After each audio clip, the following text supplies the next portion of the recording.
bem-vindo, Fernando, tudo bem? Tudo bem, um prazer estar aqui com vocês, dia corrido, mas para a revista Fora eu estou sempre disponível. Muito obrigada, prazer te tê-lo aqui. Grande Fernando. Cafezinho, né? Só no cafezinho.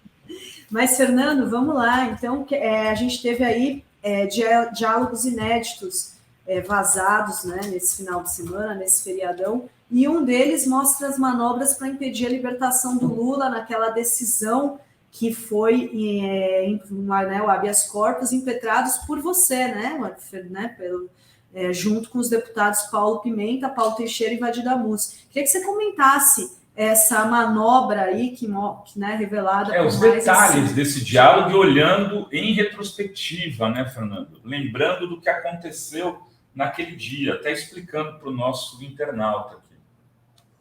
Primeiro vamos lembrar então o que aconteceu, porque é muito interessante.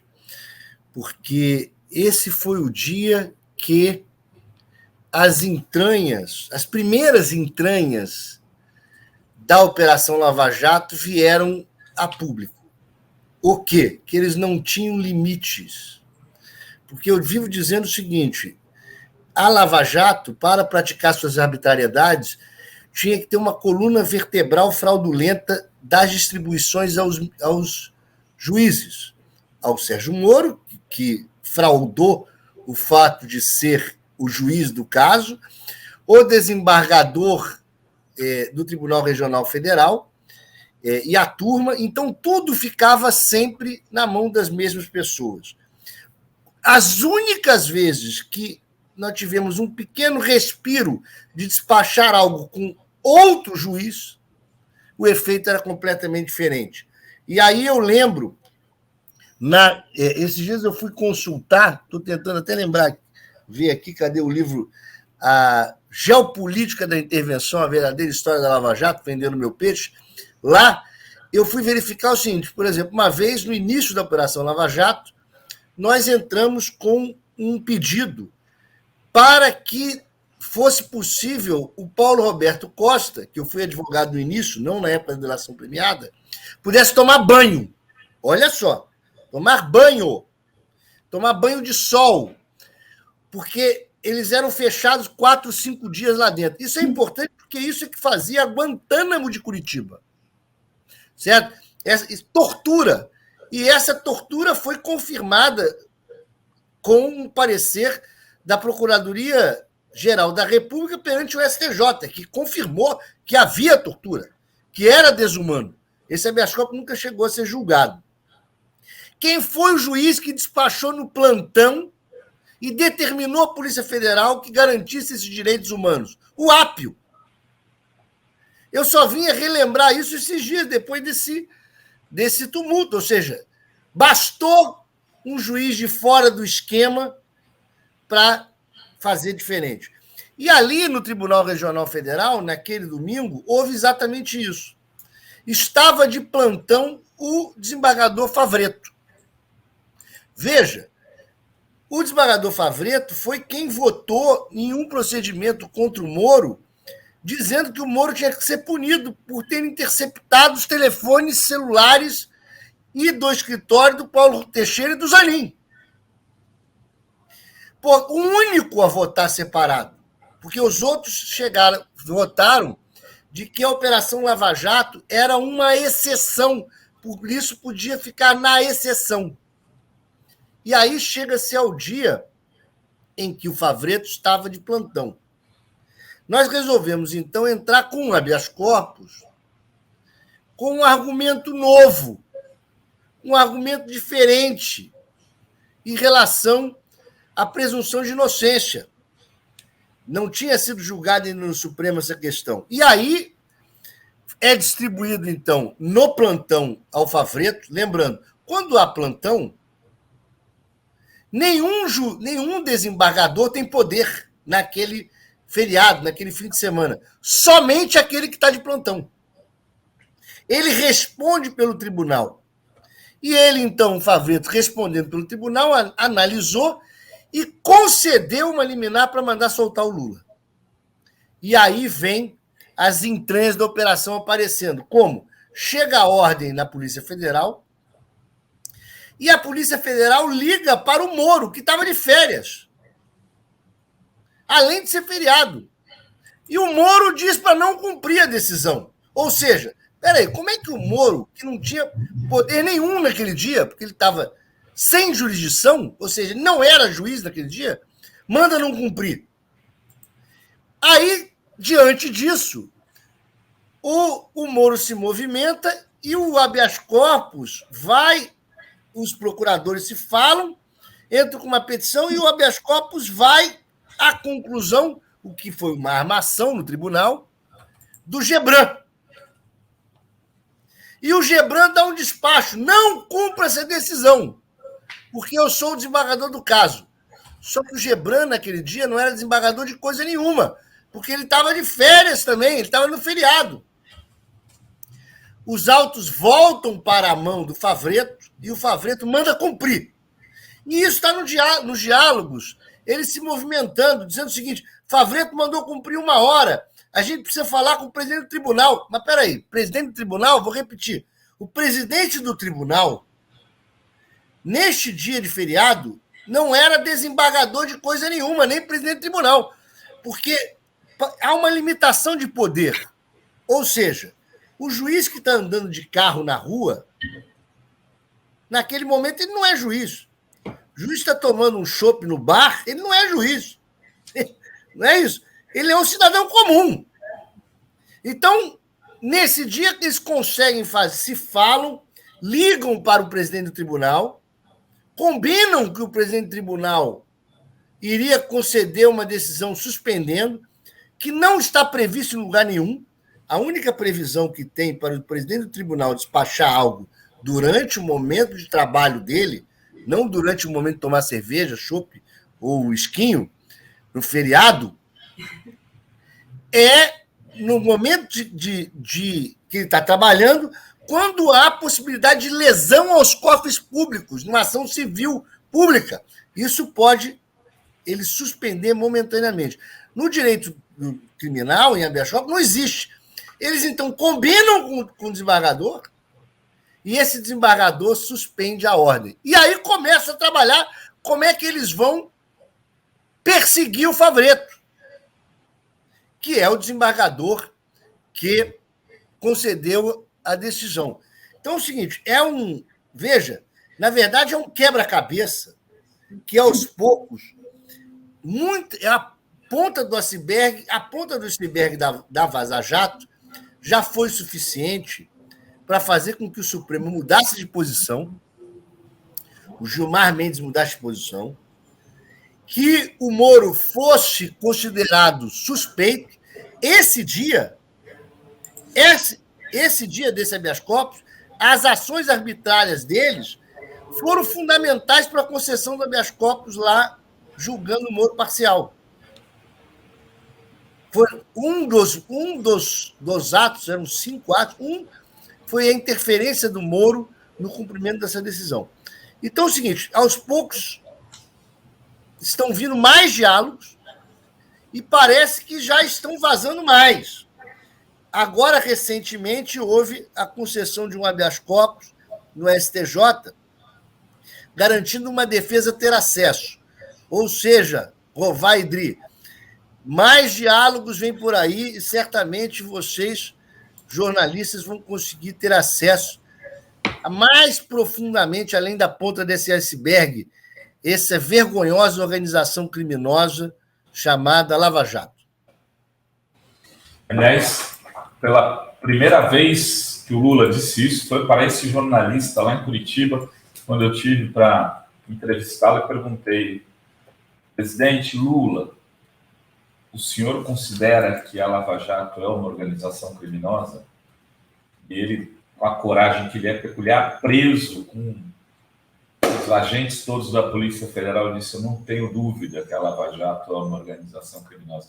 Eu lembro que virou manchete de vários portais, vários jornais naquele dia, Fernando, que a Lava Jato ela metia medo em todos. De alguma maneira, poucas pessoas, né? E foi se construindo dentro da advocacia um movimento.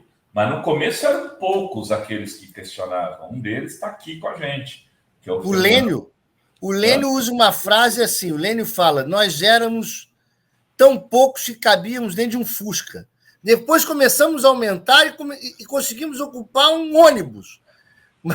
E até o ponto que se começou... Por que essas denúncias agora, por exemplo, do Tony, vamos lembrar, que está revelando que foi submetido pelo Moro para fazer gravações ilegais, incitar, falar coisas mentirosas e etc., estão vindo à tona. E a questão do Tacla Duran, etc. Exatamente porque é o seguinte, porque a estrutura de medo deles está ruindo, né?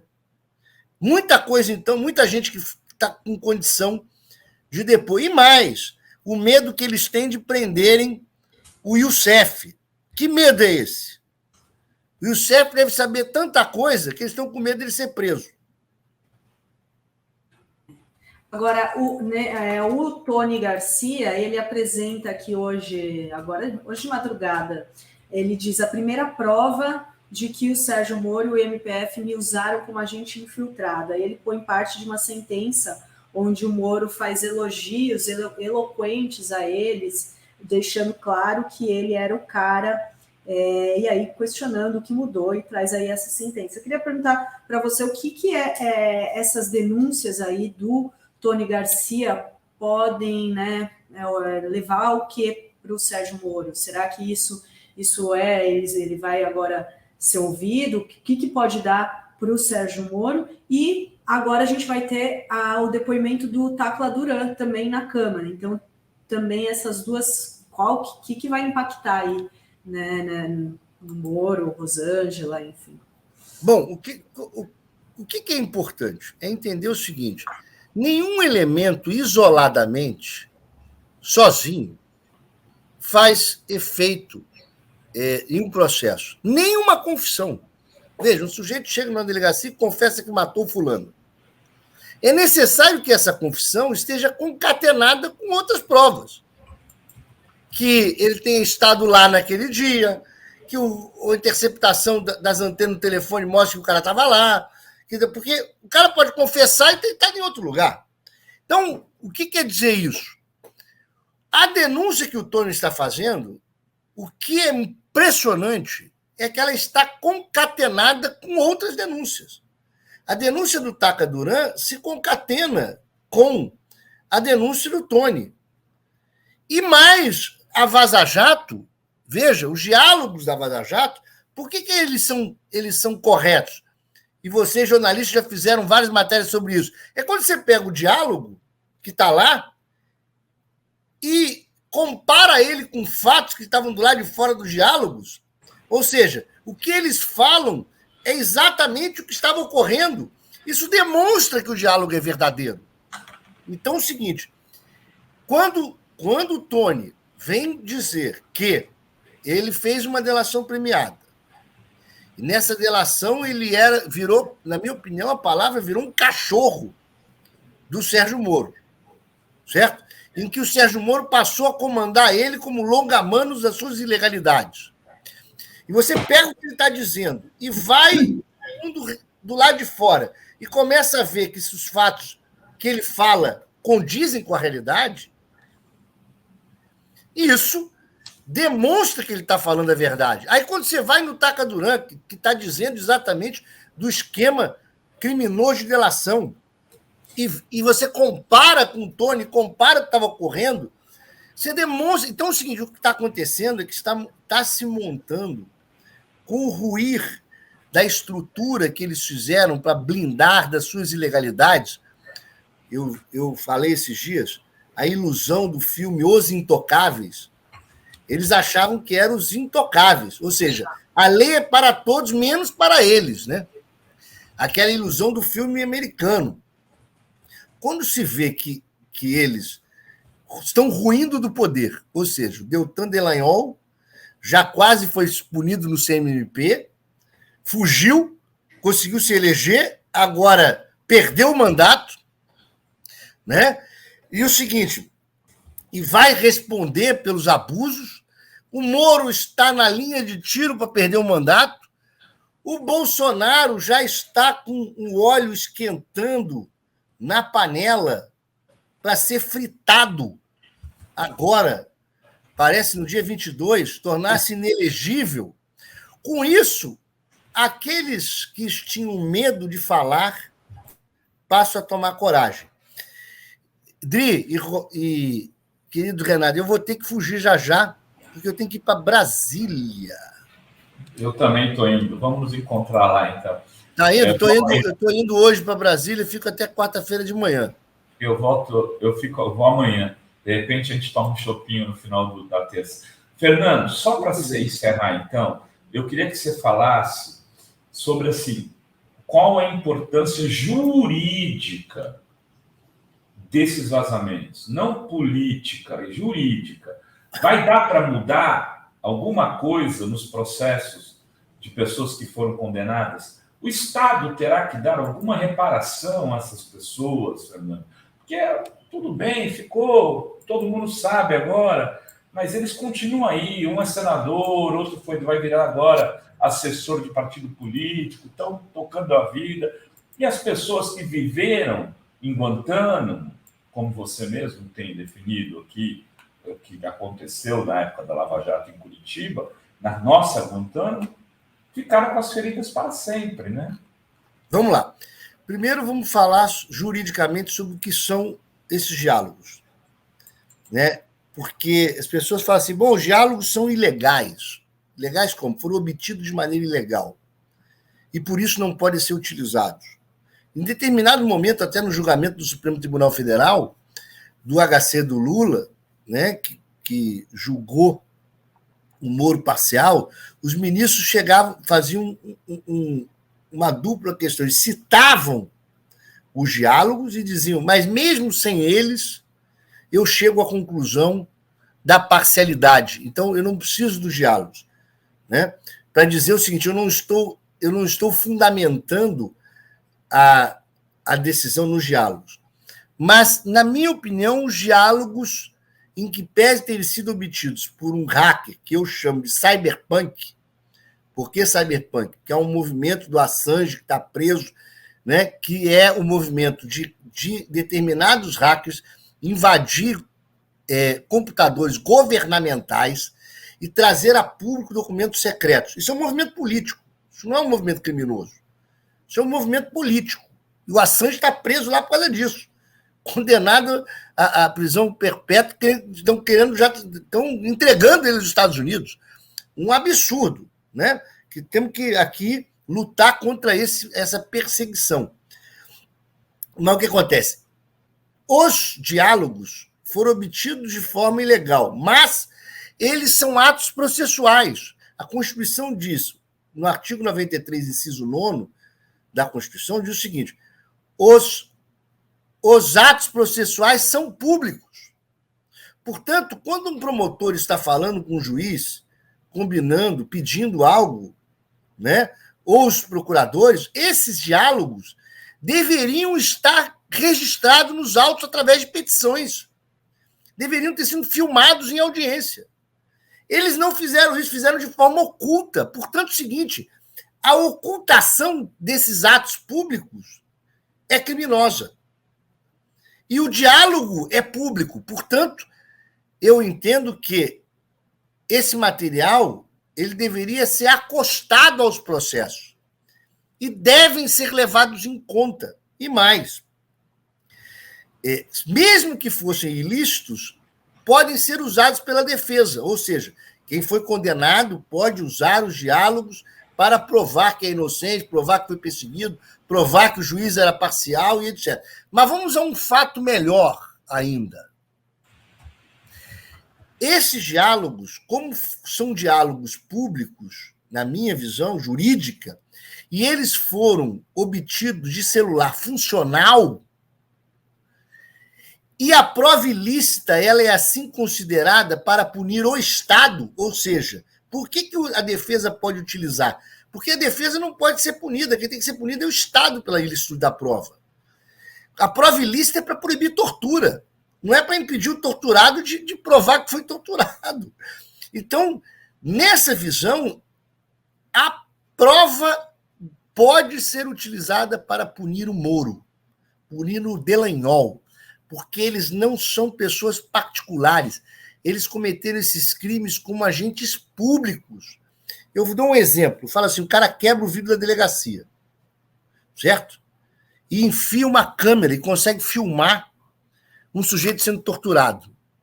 Teoricamente, você pode dizer, olha, essa prova foi obtida com invasão de domicílio, porque o cara quebrou o vidro e filmou, não tinha ordem judicial para fazer. Mas peraí, o que acontece é o seguinte, os torturados, os torturadores, eles podem ser punidos com base nessa prova? Minha visão, podem, tá? Então, podem e devem. Eu tenho que me despedir pela confusão do dia. Ele pode ir preso? O Moro e Dallagnol podem chegar a ser presos? Podem. E o seguinte, e mais, o caldo das informações necessárias para que isso ocorra está se formando.